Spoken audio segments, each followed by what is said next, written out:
ok, c'est ok, mais pourquoi on dit ok? Vous l'entendez tous les jours et vous le dites peut-être même quotidiennement. Ces deux lettres ont conquis le monde et sont en quelque sorte devenues un mot à part entière. J'ai fait mes petites recherches et ça sort d'une intrigue médiatico-politique. La première apparition du mot est attestée dans le Boston Morning Post du 23 mars 1839. À l'époque, il y aurait eu un petit malin qui aimait faire des jeux de mots. Variations orthographiques et diverses abréviations pour son lectorat. Les deux mots all correct signifiant tout est bon, bien, c'est bon, enfin vous avez l'idée, se sont d'abord retrouvés orthographiés all correct avec un O et un K pour ensuite finir en OK. Alors oui c'est bien, mais de là à ce qu'une blague de niche fasse le tour du monde, faut pas abuser, et vous avez raison. C'est là que la politique s'en mêle.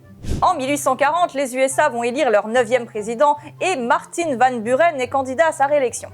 Ce bon vieux Martin est surnommé Old Kinderhook en référence à Kinderhook, sa ville natale, et moi non plus je trouve pas ça oufissime comme blaze, mais on juge pas.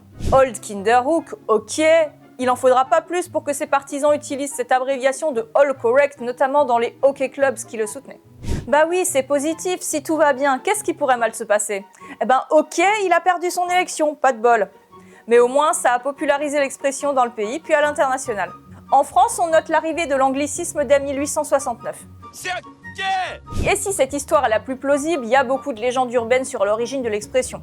La plus connue, c'est que ce serait l'abréviation de Zero Killed, zéro mort, utilisée par un officier comptant les morts après les batailles et les notant dans son rapport pendant la guerre de sécession.